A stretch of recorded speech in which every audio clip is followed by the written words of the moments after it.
আসসালামু আলাইকুম, welcome to গরিবের রান্নাঘর। আজকে হাজির হলাম নিত্যদিনের নতুন রেসিপি নিয়ে, মিষ্টি কুমড়া ভাজি। দেখতেই পাচ্ছেন এখানে আমি এক ফালি মিষ্টি কুমড়া কুচি কুচি করে নিয়েছি। মিষ্টি কুমড়াটা অত্যন্ত মিষ্টি, এভাবে মিষ্টি হলে ভাজিটা অনেক টেস্ট হয়, তাই আমি কুচি কুচি করে কেটে ধুয়ে পরিষ্কার করে নিয়েছি। চুলায় একটা কড়াই বসিয়ে রেগুলার সয়াবিন তেল দিয়ে দিলাম।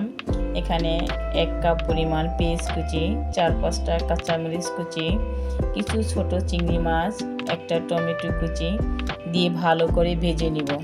ভেজে এর ভিতরে একটু পানি অ্যাড করে দিব, সামান্য একটু হলুদ, একটু মরিচের গুঁড়া, স্বাদ মতো লবণ দিয়ে ভালোভাবে কষিয়ে নিব।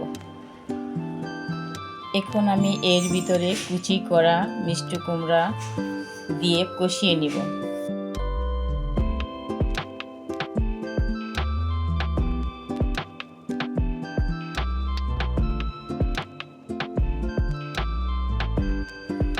এখন আমি ঢাকনা দিয়ে কিছুক্ষণ ধরে ঢেকে রাখবো। একটু পর পর ঢাকনা তুলে নেড়ে চেড়ে দিব যাতে তলানি লেগে না যায়। এই মতো অবস্থায় আসলে আমি সামান্য একটু পানি অ্যাড করব, যাতে অল্প সময় সেদ্ধ হয়ে যায়। শুধু তেলে সেদ্ধ হয় না, হালকা একটু পানি অ্যাড করে দিলাম। বেশি নাড়াচাড়া করব না, যাতে মিষ্টি কুমড়ার টুকরাগুলো ভেঙে না যায়।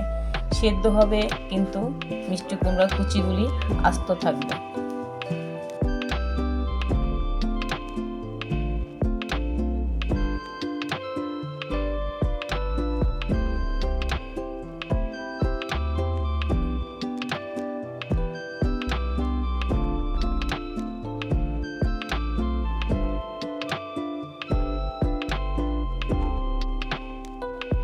এই মতো অবস্থায় আসলে মনে করতে হবে ভাজিটা পারফেক্ট হয়েছে। মিষ্টি কুমড়াটা খুব শক্ত রয়েছে, অথচ সেদ্ধ হয়ে গেছে। কুচিটা টুকরো টুকরো আছে, দেখতেও সুন্দর, খেতেও মজা।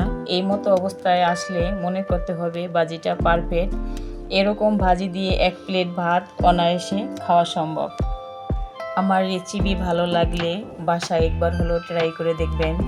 আমার চ্যানেলটি লাইক, কমেন্ট ও সাবস্ক্রাইব করে দিবেন।